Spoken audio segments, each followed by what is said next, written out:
What an incredible night we've had so far. Welcome back, everyone. Let's look at today's match results.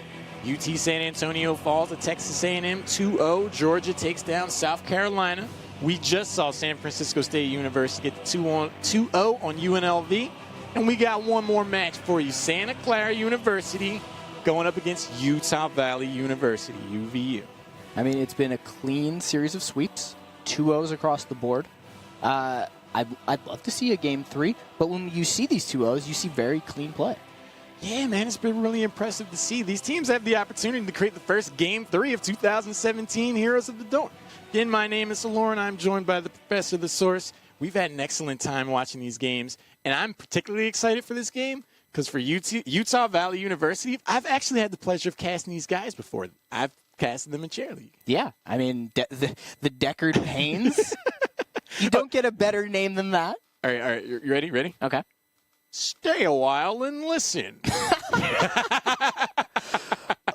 For Diablo fans out there, you know how much he just butchered that. I tried my best, man. I did everything that I could.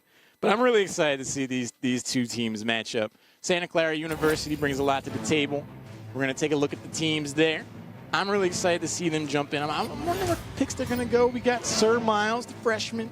Zeus 9357. I wonder if that's like a specific number, like if he just randomly rolled his face on the keyboard or something. Baby Prudence, Limit 158, and Engineer 224. I mean, Santa Clara, they've said that they're a group of friends. This is the epitome of Heroes of the Dorm. Group of friends wanted to play. One thing, I was looking up Santa Clara University. Their alumni started NVIDIA. Gaming in the background. Created JavaScript. I love web development, so I'm definitely rooting for this. Yeah, no, they've got, definitely a big road ahead of them, but friendship is what makes a team good. Yeah, let's take a look at Utah Valley University. Got Dartmouth, the junior. Got Kayon. I hate toast. You and I were talking about this. Toast. I saw that, and I was just like, come on, man. We're going to have a difference of opinion there. I hope there's a reason. Kinnigan and Melted Legos. Yep, and these guys joined up through their college's esports club. They played together previously in the past. A couple of high MMR players, definitely some Heroes of the Storm experience. They're used to the game. We'll see how they do competitively, though. Yeah, I really like the idea of going into a college and you join an esports organization. You can do it yourself. There's over 200 chapters for tests, but I definitely recommend you guys do that. Getting the first game ready, though. You had a chance to look at some of their picks, some of the heroes that they'd like to play? Yeah, so for the side of Utah Valley, they've got actually a pretty wide pool of heroes that they can play, but a couple definitely over 200. Kaon, Zeratul, 250 games. You've got I Hate Toast, Falstead, Leeming, Malfurion, all over 200, some even 300 games. So these guys have got plenty of experience. They know their heroes. Now, Source, I've got a question for you. Don't even ask it. You already know what I'm going to ask. Don't even ask it. You already know what I'm going to ask. Don't even ask it. Any of them play Murky? No. It's very surprising that there are very few true Murky mains. Not a lot of people were around when Murky was great. So there are not a lot of people who play it. We'll definitely see some people pull it out. Somebody's going to feel really confident or just be like, this is the best thing in Hero League. It's scary. But no, there are no Murky mains on this team. Breaking my heart. I think we're going to see some Murky. I hope, if not tonight, then tomorrow. I have plenty of action tomorrow as well. But these two teams, they're really skilled at what they do. I'm looking forward to seeing some Zeratul. But we're going to have to find out exactly where they're going to go with the draft. Game 1, last set of the night. Get excited. Here we go. All right. So, like I was saying, they've got some players with these deep hero pools. We are on Tomb of the Spider Queen, not a common Zeratul map. Definitely could see some Falstad because we play Falstad everywhere. Li Ming, Malfurion, Rhaegar, Sylvanas though. Metalegos plays Sylvanas, so there's some potential there. Yeah, we're going into the draft. Santa Clara University wasted no time. I mean, the moment they could, they hovered Ragnaros and locked him in. They don't want to deal with him at all. Never let Rag through. I mean, it's almost like we've reverted a little bit to what the meta was like maybe 2 weeks ago. But, Ragnaros is just annoying We've seen him, once? No, we saw him once or twice in the previous sets. There was a Sulfura Smash. I just saw it coming in to kill a Vala. I saluted Vala. Goodbye. Yeah, I mean, when you see that perfectly timed Sulfura Smash coming, you see that gavel get slammed. It feels bad when it happens to you and you're on the business end. Artanis gets banned out. A very strong hero. I love playing him. He's back in the meta for sure. All right, so we got a Rhaegar pick coming in for Santa Clara. I like it, taking your healer early, especially in this type of competitive setting. You don't necessarily know who plays what and what's going to be where. So it's good to secure something that you're comfortable on. Also, it doesn't give away your composition. Yeah, I wonder if we're going to see Ancestral Healing or Bloodlust. We've seen Ancestral Healing earlier tonight. I think if the 2-3 picks for Santa Clara University are heavily auto attack range, like Vala, like Greymane, or something like that, we can see some Bloodlust action. We have 2 heroes to select, and they've wasted no time. They're looking to engage, power slide, route the follow up. I love those 2 choices. Yeah, no, clean, very aggressive. Pretty much everybody in those roles, supports and tanks, they basically play ETC Malfurion. Yeah. Not only is it common, but they're very easy to learn. So most people have picked them up early on. They've gone back to them as they've gone in and out of the meta. It also secures that healer so that they can't be banned out of it going to the next rotation of bans. It's also, Malf is considered the strongest healer in the game. Yeah, I mean, I toasted the support for Deckard Payne, so it's like, hey, when I power slide, all you got to do is literally click E right here because we're going to be able to lock this guy down and secure takedowns. You know, in a heavy rotation map like Tomb of the Spider Queen, I think we're going to see a lot of value out of that. I'm sure Santa Clara University, they're like, it's a pretty good engagement. We need to try to respond in some way, and what better way to start than picking up Baron? I mean, Baron Vala. Oh, double. I mean, now did you call that or no? I saw it. Okay. I won't claim calls that I did not make. I will not claim to have known that was coming, but it's strong. It gives them a good counter engage. ETC does kind of make Baron's life a little difficult when he does Warbringer in, goes in for that charge. You can knock him away. Yeah, I have the worst luck when I play Warriors. Like, if I'm on ETC, I'll power slide and get stuck in a root, or if I'm Varian, I'll try to go in for the Warbringer, get stunned. So I'm definitely looking to see if we see things like that. Deckard Payne does not look to play Jaina themselves. That would have been an incredible option for them, but they banned her out. And we might not see too many mages. Li Ming's going to get banned out right after. I mean, Jaina's probably one of the better mages on Tomb of the Spider Queen. She's got a lot of free clear, but Tassadar is through. Gul'dan, I've been looking for the Gul'dan. I love Gul'dan on this map, especially with the new build. Ask and ye shall receive, my friend. Gul'dan comes out to play. You get the Innervate for the cooldown reductions. You can do all kinds of damage, but it's also a very strong defensive tool. Fell Blast can definitely burn down his web loop. Yeah, I mean, we've also seen the Q build Gul'dan come in more and more often.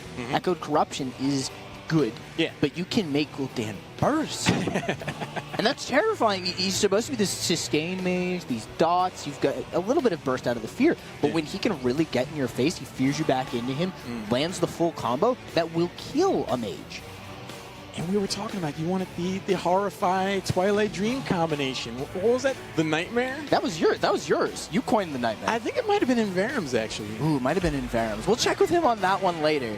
Stealing his moves. I'm excited to see it, though, because you see the Horrify and the Twilight Dream, all kinds of lockdown. Spicy! Alarak Muradin to end out the composition. Double Warrior, full-on aggression. My kind of Heroes of the Storm. I mean, Muradin, I like just because, yes, Soul Tank Variant is very powerful, but Muradin is still very, very annoying. If he gets on top of Gul'dan, he will make Gul'dan's life very, very difficult. He can also stop him from really doing what Gul'dans do. But the Alarak is interesting, and that might be the plan to try and pick out the Malfurion, pick out the Gul'dan, get that telekinesis, that long-range telekinesis. Yeah, I mean, Alarak is a very crafty hero. He is very similar to Kerrigan, but you can definitely pull off some very interesting things. Tychus is going to round out the composition. My question for this, on the side of Utah Valley University Source, is will ETC be able to protect the backline? They don't have much in the way of escape. Malfurion gets stuck. He gets jumped on by Muradin. He could have a tough time. Gul'dan isn't exactly the most mobile hero you'd ever see either. So, if there is a bunch of engage from Varian and Muradin, they could have a tough time. I think it comes down to Gul'dan's fear and his positioning, just his straight positioning. Because that's really going to set them up to keep people safe. If there's a really good Horrify, at least once we get to heroic abilities, that will be their counter to the dive that is a Muradin and a Warbringer, variant.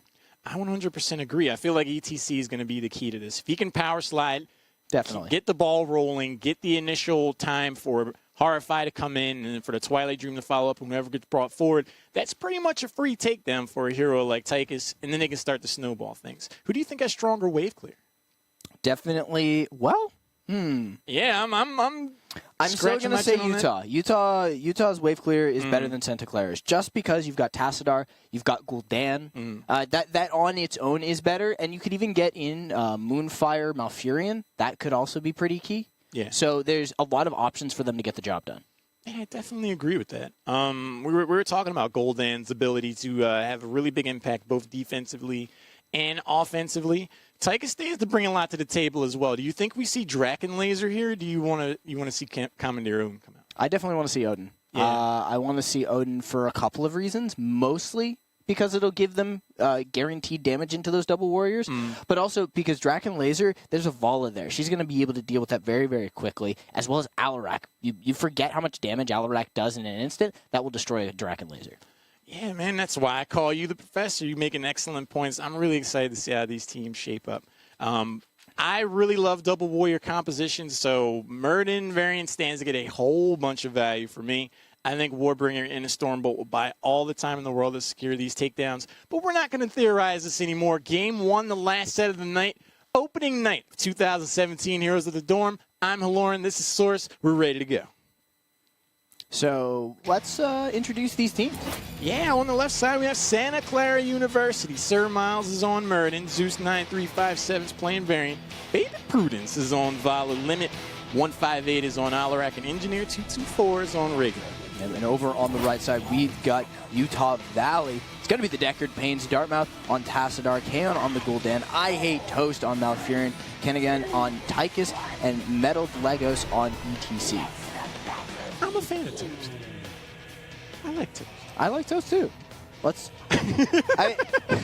It's Toast. How can you hate Toast?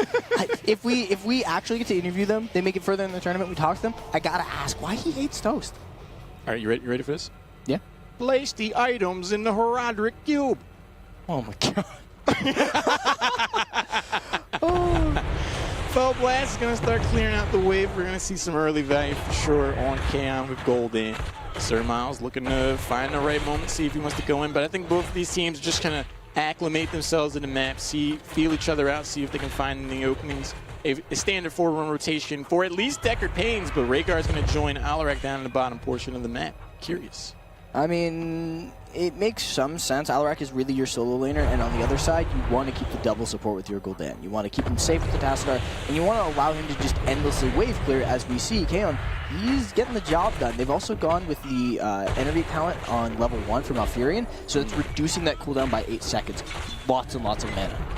Yeah, I really like seeing that. Melted Legos so far has been able to just mainly play the bouncer, use his face melt, basically zone out and make sure they pick up those gems. They're actually ahead by 3. Small but curious implications later on.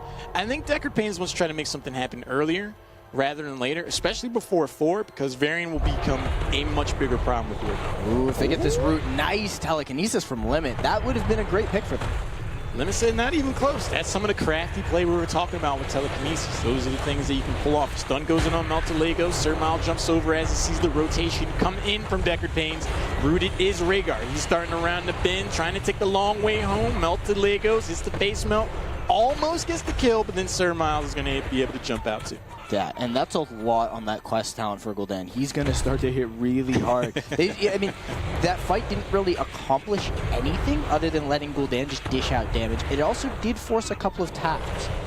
Well, one thing that's really interesting, and we're starting to see Deckard Pains pull ahead in terms of gems, is 29-17 in the proverbial piggy banks. That rotation, that team fight is really starting to stall out the efforts of Santa Clara University.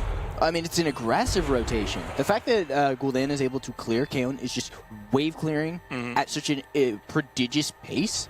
It's letting them just get in the faces of Santa Clara. And it's not that Santa Clara can't get gems. It's that they're too scared to try. They could easily step up and fight this, but it's too terrifying going into the ETC. I think they're waiting for Warbringer. The power slide goes in. The root actually is going to get a voided limit. Telekinesis himself into the root. Whether or not they landed, I don't think it matters. Alarak goes down. No, he definitely got rooted. Like there was a moment where you saw him cancel an auto attack onto ETC because he had been rooted. Totally, that's gotta hurt. He's like, oh, well, this is a little awkward. I guess I'll just go ahead and get blown up now. Kanagan's going to move down, chasing after Tyrael. You can parry that, but that's the Q. That does a lot of damage. So let's take a look at that play, though. Power slide goes in, gets the initial stun in the root. Limit's like, oh, I'm trying to telekinesis out. Oh, wait, I'm stuck in the root. I'm going down. Yeah, no, the root definitely, that positioning was what was really key. The fact that I Hate Toast just put that in the perfect spot, followed up with melted Legos. That's going to become problematic for the side of Santa Clara as it goes further if that synergy keeps up. Yeah, and I think that's exactly what we're going to see. Off of that one takedown, we see 49 gems get turned in. Santa Clara University finds himself in a tough spot. The power slide goes in. Engineer is low on health and gets taken down. These slide into roots, and it's not the root, it's the additional, the knockback into the root from melted Legos. That is what's really letting them say, oh my god, they got it again, and he knocks him back again and walks right into it. Melted Legos has been setting the tone of these engagements, and Santa Clara University have been really found themselves in a tough spot to do anything about it. He's timing out those face melts exactly like you said. He's waiting for the right moment. They start to walk away, they get yanked back in out of position, the root goes in, they're getting takedowns off of it. Decker Payne's starting to run the early game. I mean, it's a 4-minute web weaver. They do have that level 7 talent here, so that's going to be really good. That gives them their cleanse. So they've got the cleanse before Warbringer really got any work done. That is huge. Because now they're ready for it. Granted, as that goes on, Warbringer will be faster than a cleanse. It'll come up sooner. Interesting telekinesis. I thought they'd go on melted Legos there. Yeah, I mean, it isolated them for the moment, but the Baby Prunes was like around the other side of the fort, so they weren't exactly in position to do too much. But the power slide goes into the root off the face melt. Surmouse is able to jump out. The poison damage is going to be enough. Murden trapped his coin purse. That was a perfect last-second Moonfire from I Hate Toast. Like, secure. Kill secured, guys. I got this. He's like, you might not like Toast, but you're definitely not going to like these Moonfires. Red web weavers give you all kind of value. Variant finds himself in a tough spot. And his ragdoll, he just sits down. He's like, all right, I'm done. I left out in the cold. There's not a lot he can do. They're actually, this is a snowball. Like we haven't actually seen yet in the tournament. They are so far ahead. They've taken 2 forts. They've actually gotten that 3rd one. We're going to take a look at that again. Power slide goes in, as it has been all game, into the root follow-up. The Moonfire is going to be like, oh, but you're getting away. Boop. Goodbye. Yeah, no, you're not walking away. I thought that second wind was going to start to take. He was going to start to heal up from that passive that Murden has, which is what makes him such a great warrior. Stay out of the fight for a little while, get back to full health. But perfect timing from I Hate Toast, and now that's a 3-level lead. That's heroics. They've gotten down everything. They've got almost enough gems to turn in again, and Santa Clara hasn't gotten anything in yet. Are they going to rip a boss? Why not? I mean, they have every advantage available to them. They have their 3 levels up. Yeah, they have their heroics. We dare you to use your web weavers. You'll get absolutely no value off of them because we'll be able to bully you all over the map so long as we have our heroics and you don't. I mean, they can't time the web weavers with the boss for the side of Utah. They're not going to be able to make that play just yet, but the Deckard Paynes are doing an incredible job, and they're keeping up a very aggressive pace. There's a no slowdown policy on this team. SCU is grouped up for the moment. If they're going to try to find any opportunity, you want to make sure they're all there together. Tassadar? They're starting to turn in gems. Dartmouth spots it out, gets the interrupt. Tassadar's very annoying in that manner between Spider. Oh my god, and I Hate Toast comes in with it. They instantly pop the fight. There's going to be the horror fight. Uh-oh, power slides in, locks him in. Let's dance, baby. Moshpit's going to secure the kill. 1 so far. Meriden blows up as well. Uh-oh, that's a 3rd. Alarak explodes. Huge moment for Utah Valley University. That was well played, and many people who know my casting know how much I despise the drill right now. But we're going to take a look at that again, and I want you guys to focus on where this drill gets placed. So I Hate Toast, he gets the cancel. They've got Dartmouth on the side. The drill is placed perfectly. The fear comes down. That is how you play drill. You instantly defend it. You stay around it. You don't try and run in different circles, and it got a legitimate amount of value. Yeah, the other thing that was about that, Murden had just used his escape, his E. So second he lands, the power slide comes in, the mosh pit secures all kinds of action. Big push in his top lane. The ray guard detonates. Varian's going to be following right afterwards. Limit's trying to get away. Alarak goes down. Sir Miles just avoids the power slide, but Baby Prudence out on an island a long way from home. 4 heroes taken down on the side of Santa Clara University. I Hate Toast walks up and says, sit down to SCU. He's like, no, quiet. Lands a perfect dream, is able to set them up to possibly end this game at 8 minutes. I mean, the death timers are so short so that everybody's back up, but this is level 12 to level 8. 4-level lead, almost 2 talent tiers, and they still don't have Heroic. The slide is in. They slide in, the route to follow up as it's been all game. Varian is the first to fall. The Horrify splits all 4 remaining members of SCU. Baby Prudence does hit the vault to try to get out of there. Limits looking for the telekinesis is not going to be enough. The power slide goes and secures another kill. The shield's starting to go down. I think this might be game 1, Source. I mean, there's still web weavers pushing. They've still got the time to get this done. Sir Miles does go in, but gets slid again, and the root. What is this combo between Melted Legos and I Hate Toast? ETC, Malfurion, practice synergy, obviously, for the members of Decker Pains, getting them all kinds of value. The core goes down to 30% and falling. I don't think there's anything Santa Clara University can do about this. Game 1 goes over to Decker Pains. GG. I don't think we've seen a more perfect game. There were no structures taken. There were no gems turned in. There were no takedowns given away. Utah just cleaned house. Clean's a good word for it. That game was clean as a whistle. Both of the teams started out on pretty even footing. It came down to that team fight at around level 5 or level 6. The first takedown led to the first turn-in. It led to a tier advantage. And Utah Valley University just never took their foot off the pedal. They just kept going. Yeah, I won't say that that was Korean level play, but that was the Korean style play. Once you get a lead, you never give it up. You never give your opponent a chance to get back into the game. And Utah, they just put pedal to the metal. Yeah, if I'm in the West region of 2017 Heroes of the Dorm, Utah Valley University immediately has become a team I'm very curious in. I want to see what heroes they pick up. I don't want them to get ETC Malfurion again. That was crazy. I mean, that's a well-traditioned combo. It's something we've known about for ages. Everybody plays it. Everybody knows it. But when you land those combos repeatedly, when you land them consistently, and you are what clearly has a lot of communication, it starts to set into your opponent's heads that they can't do anything. Yeah, and in a best-of-3 situation, when you're going to face your opponent at least twice, that's information that's got to go into the next draft. Got to be worried about that sort of thing.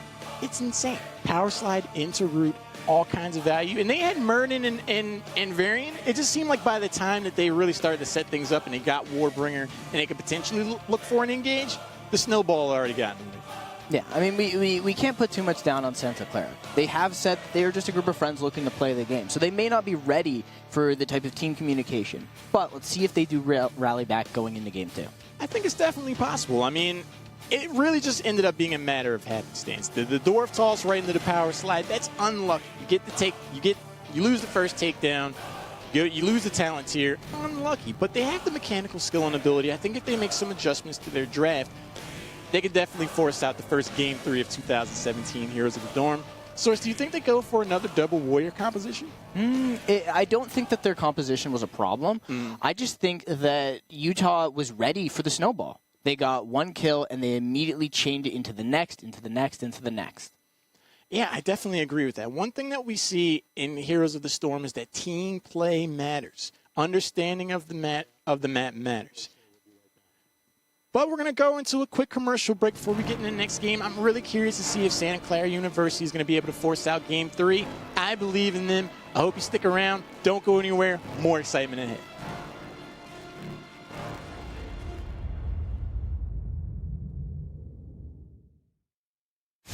The Burning Legion has returned.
Game 1 of this amazing set went over to Utah Valley University. Deckard Payne's up 1-0.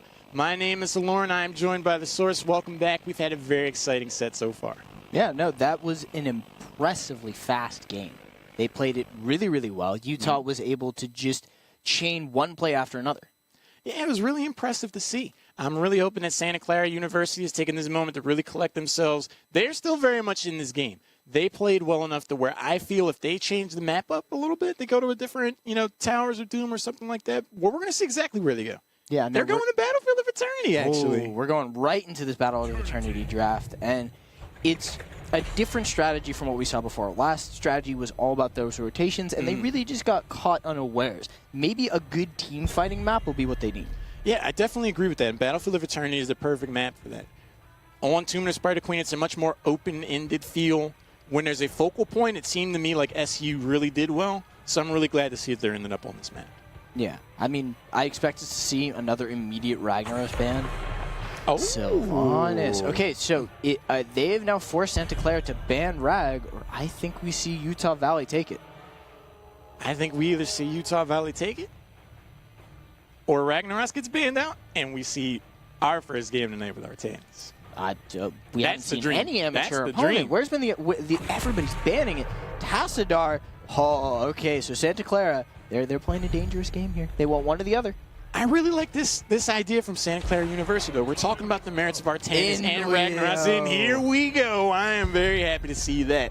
But if you ban out Ragnaros and then Utah Valley University picks up Artanis, you're without two of those S-tier options. So by banning out Tassadar, you limit some of the other heroes that are really enabled by the shield thrower, and you leave Ragnaros open for yourself. I like that idea. Santa Clara should instantly pull Ragnaros variant. We saw it do massive damage in the HGC. We haven't gotten to see it yet in the tournament. You just Warbringer in, taunt somebody, hit him with the Sulfur Smash. They're going to take away the strategy from Utah. I think this is a sensational decision from Santa Clara University. They identified that ETC and Malfurion stun and root combination were the keys to Utah Valley University's success. If they're able to wholesale steal both of those away, Utah Valley University, Deckard Payne's, they have to show up something different. And there, Utah answers back with the variants of Variant Artanis, amateur opponent Variant Ragnaros Artanis. What is this composition? It's beautiful. That's the potential downfall to trying to go for these denial picks. You leave some really strong options open. Artanis, Variant, and Ragnaros. One could do worse for their first three heroes. If I'm Utah right now, I'm happy. I'm ecstatic. That is such a strong composition. You've got Artanis for the race. You've got Variant and Ragnaros for the follow-up. Now, you need a good range damage dealer, but you add in any support and you're fine. You could go medic and it wouldn't matter. Yeah, I mean, medic. Don't go medic. But, like, you could, but don't. But still don't. No. No. Stim drone on Artanis. No. So it's a good time, man. It's a good time. I may be wearing the medic shirt right now, but don't go medic in this situation. Hey, I'm just saying, it's an option. 29 seconds before Utah Valley University has to take a hero off the board, and they decide to ban out Li Ming. We talked about the merits of Battlefield of Eternity and Li Ming with their poke potential. Deckard Payne's don't have to worry about that. Oh, I definitely ban out Li Ming because you can't take a Nubarak to answer it at this point. You've got plenty of melee. I mean, I might even go Punch Monk, take Karazim, go 4 melee and then a ranged. It's bold. It's bold. But target dummy on the Immortal. Karazim with the Punch Monk does lots of value. But honestly, Utah, they'll probably look to take a more standard healer here. They'll look to round out their composition. Bala has not been touched. You still have Raynor if you really want that hard auto attacker. And you could even go with a Jaina, and you've got more than enough ability to race with Artanis' amateur opponent. Yeah, I mean, there are definitely some strong options available to the members of Santa Clara University. Kerrigan's going to be a very curious choice. I like that. That's a sign of confidence and aggression.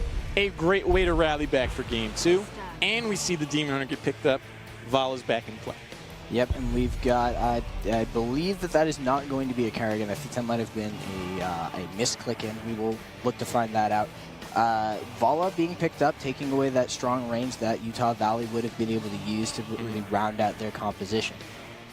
Well, they got 2 more heroes to pick for Utah Valley University. I'm curious to see where they go. They still need a support.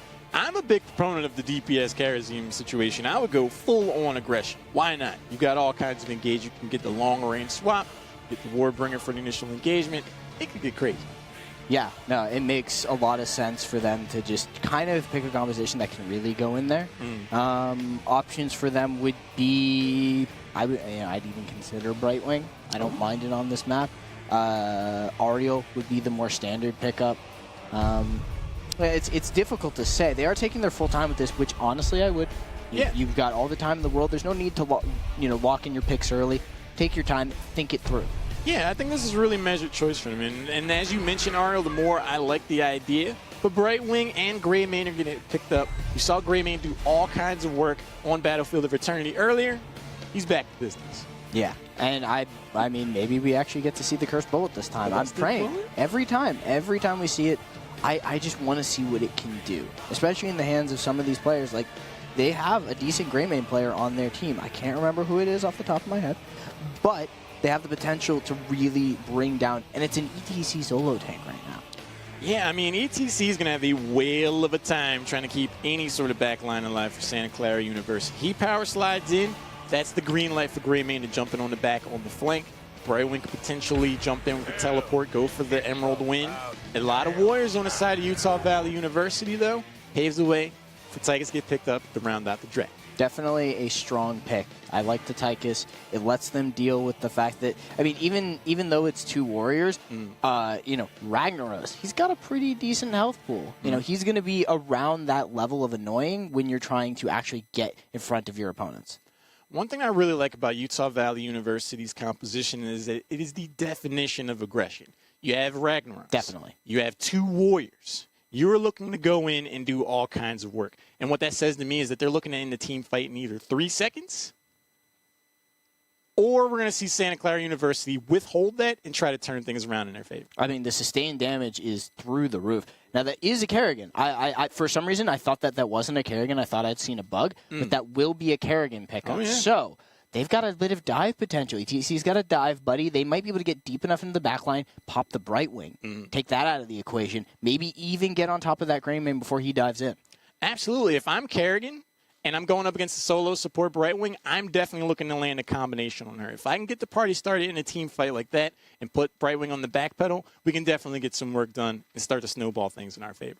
Yeah. No, there's plenty of potential for Kerrigan to just open up fights. And we don't get to see her that often. Really, it was Infernal Shrines where we got to see her towards the end of the meta as people got better and better at dealing with her when she didn't have D-Shield, when there was no Uther to back her up. So it'll be interesting to see how well she does. Her race is okay. She does a decent amount of damage. Yeah. But I would say that they're really looking to pick a fight.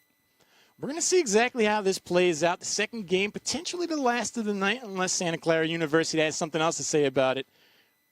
But before we jump in, because I'm good at this, I know exactly what I'm doing.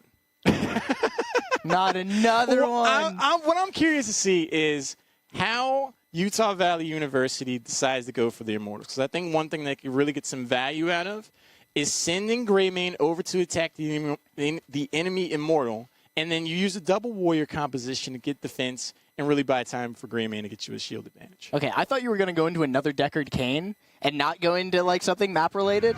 And we are already into the map, so I've been able to dodge his Deckard Cain plays. For you folks, I did that for you, ladies and gentlemen of the audience. It's all for you. On the left side, Game 2, Santa Clara University. You got Sir Miles on ETC, Zeus 9357's on Malfurion, Baby Prudence, the Demon Hunter on Vala. Kerrigan is getting played by Limit 158, and Engineer 224 is on Tychus. And over on the right side, hopefully I don't botch the names of Utah Valley, the Deckard Canes, Dartmouth on Artanis, Kaon on the Ragnaros, I Hate Toast on Brightwing, Heenigan on Greymane, and Melted Legos on Varian. Got it that time.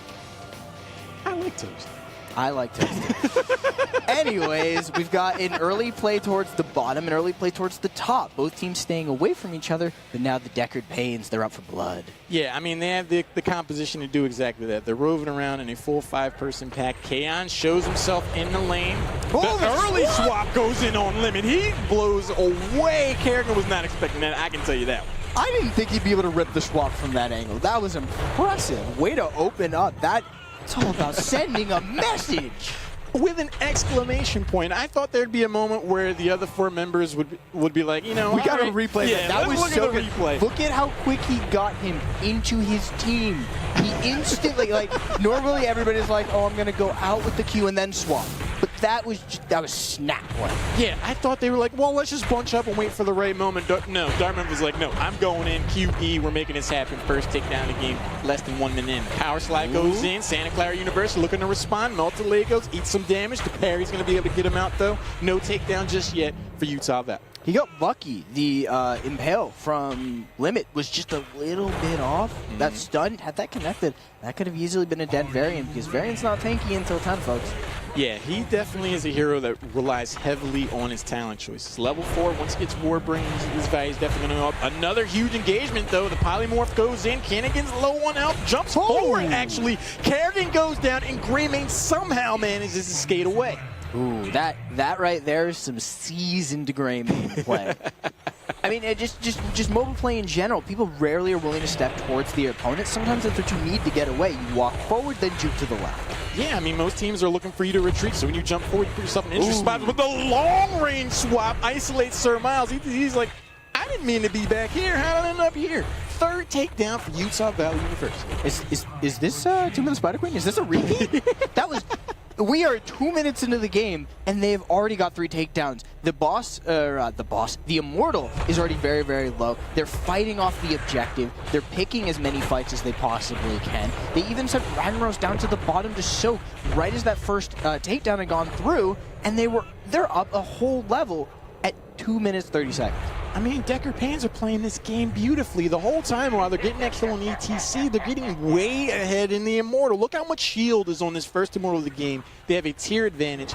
They are looking to rock and roll right. I mean, you do not see that. And they've already sent Ragnaros off to go split soak. They're going to be able to get a little bit more in there. Ooh, but a nice play from Limit. He's willing to answer back. Sometimes you react too over-aggressive, you can get responded to. You see Artanis get taken down, and that's the green light for Santa Clara University to try to make something happen.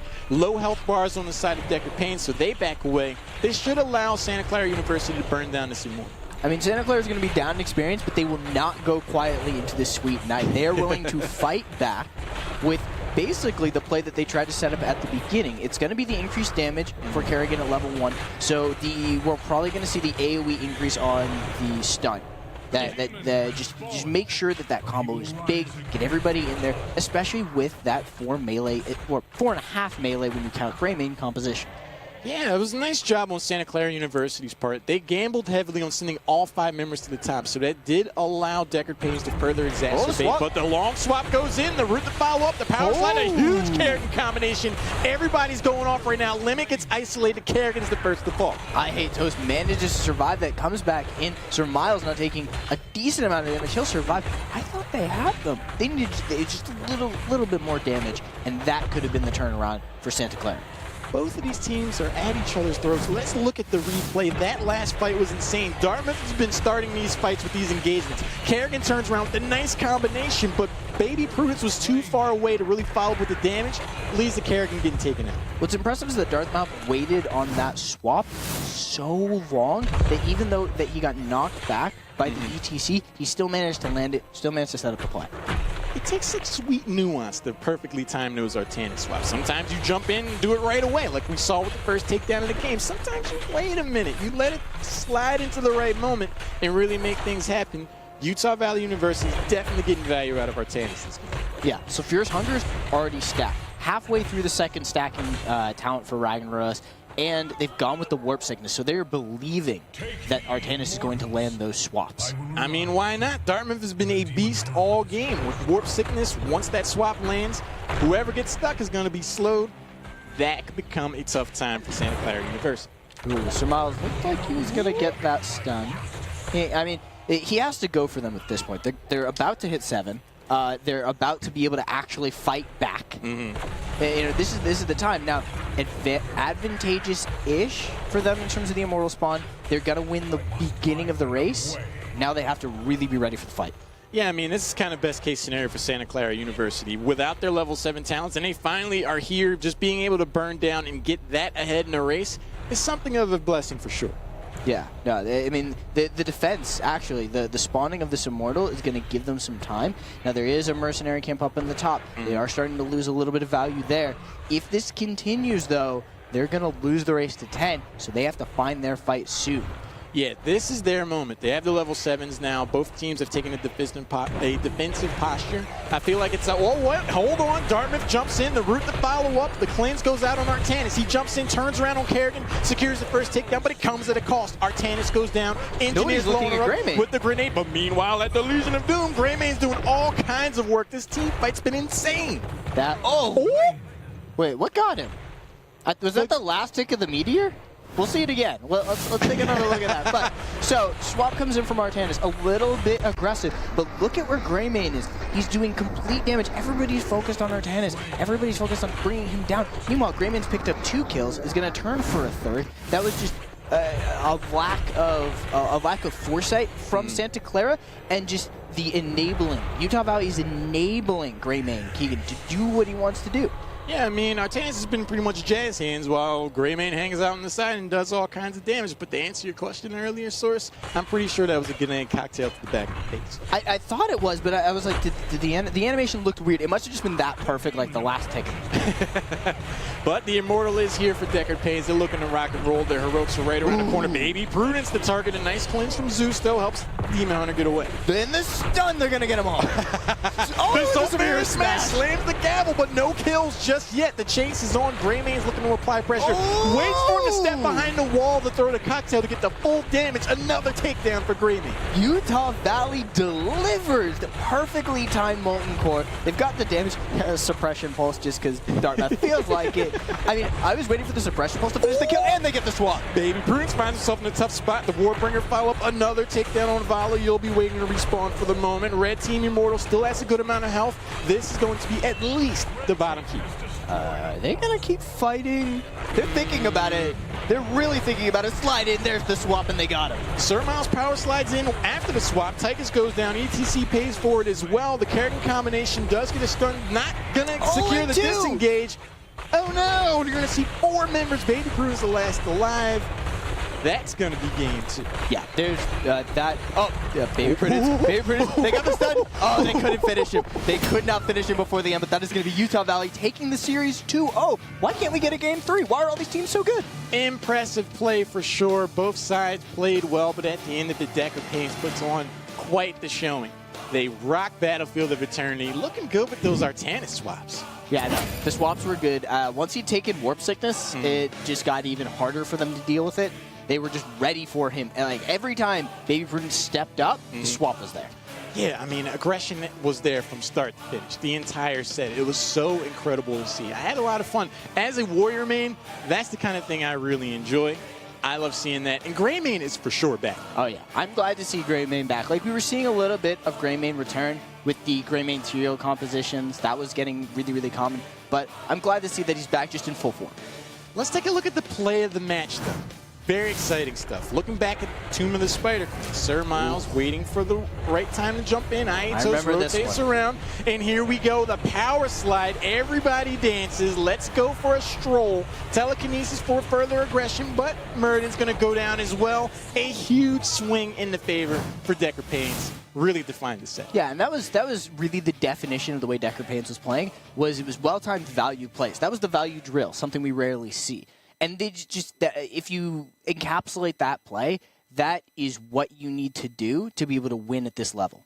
Yeah, man. This is the opening night of Heroes of the Dorm. This is how you get things started. Utah Valley University has to feel incredible about the set. I'm really looking forward to talking to them, but they're going to need to keep this up all the way towards the playoffs if they want to go far. All right, so we'll be going into a call very, very soon. Oh, yeah, Dartmouth. We're ready. Oh, we're ready for this. Dartmouth. We hear that you used to be a sub, and now you're the captain. Well, actually, I've always been the captain, and I was accidentally a sub. With that amazing Artanis play? Why were you the sub? Oh, it's a mistake. Okay. I was like, this man is too good to be the sub. Oh, you flattered me. I messed up a few swaps, but it turned out all right. I would say so. You were able to win 2-0. Congratulations to you guys. And we're kindred spirits, man. Like I said, I got to cast you guys before in Chair League, so I'm really glad to see you guys represent. And as someone that loves Artanis, nicely done, Yes, sir. I love Artanis. Do you want to go with the first one? All right, I got it. Yeah, So you go. with all of that Artanis play, when you finally got Artanis, Ragnaros, and Varian, what were the comms like when you saw that you put together a very strong composition to easily pick off targets? Oh, it was yelling a lot of the same name. Hopefully, we were trying to hit the same target really hard, and it was either me or Varian who was calling out, "I'm going on this guy," and we were trying to hit him real hard. The roots were actually really good at keeping us off. And luckily, we just turned on the same target. Kerrigan was right in the middle of us. We said, "Go Kerrigan," even though that was our original target. So worked out. Was that target calling and that shot calling in general a product of the composition, or do you guys feel you can do that with whatever style of play you're going with? We are generally pretty good at calling out our targets. It's something we need to work on. You can kind of notice sometimes there's a little bit of splitting in our focus, but something we're still working on. But for the most part, we like to call out our targets and focus the same target, taking them out fast. It was really clean play. Yeah, I was very impressed. If you guys play at that level in the West region, you guys definitely are going to be rising stars. Congratulations, you guys. Thank you. I think that's going to call it for us, though. I'm really looking forward to seeing you guys play again. And again, from one Chair League member to another, very cool to see that stuff. Always a fan. Can't wait to see you guys again. Thank you very much. What an incredible night of games, though. That last set was absolutely mind-blowing. I love Artanis. I love swaps, especially from long range. We got those thanks again to you, Dartmouth. Utah Valley University, team to watch. I would be scared. If I'm in the region, I would be terrified of how well they just played. If you're out there playing your Heroes games and you finished your dorm matches already, you should go back and watch that play. Yeah, it was really cool to see. In Santa Clara University, you do go down 0-1 at the start of the season, but you guys played really well. I think this is an opportunity to really get a sample of what kind of competition you'll be running into, and you can make some adjustments, and I definitely believe you'll be able to take some sets going forward. Yeah, I mean, nobody's out of the running just yet. So, I mean, there's potential for you to always come back, and that's a good example. If you can handle them, you can eventually rise to the top. Yeah, we had an incredible set of games tonight. Let's take a look at those. Opening night of 2017 Heroes of the Dorm, way cool. We saw UT San Antonio square up against Texas A&M, who were able to win 2-0 in that set. Georgia was able to take down South Carolina 2-0. We had 2-0s all night. San Francisco State University keeping the trend going over 50 Shades of Gray, man. And as we just saw, Utah Valley University was able to take down Santa Clara University. Yeah, no, a great series of games, and we've got even more for you guys tomorrow. Yeah, tomorrow we're going to lead off with RIT playing up against UM Baltimore. The Retrievers, I'm looking forward to seeing them. William and Mary be going up against ULaval. Muga, really cool team to see. Ridgebacks be squaring up against the Eagles. And to round out the evening, UI Urbana-C going up against IU. Yeah, we don't need to add Genji. Just so you guys know. I'll get into this tomorrow. Tomorrow I will get into why we don't add Genji. Add Genji. No. Add Genji, please. I can't listen to him at all. Do it. And some murky comps. Hopefully we get some murky compositions. But again, my name is Lauren. I've been joined by The Source. What a great way to start 2017 Heroes of the Dorm. We got more action for you tomorrow. We'll see you there. Have a great night. That was great. That was good. I can't believe that. That was brutal. The Artanis song. That was brutal. Oh, my God.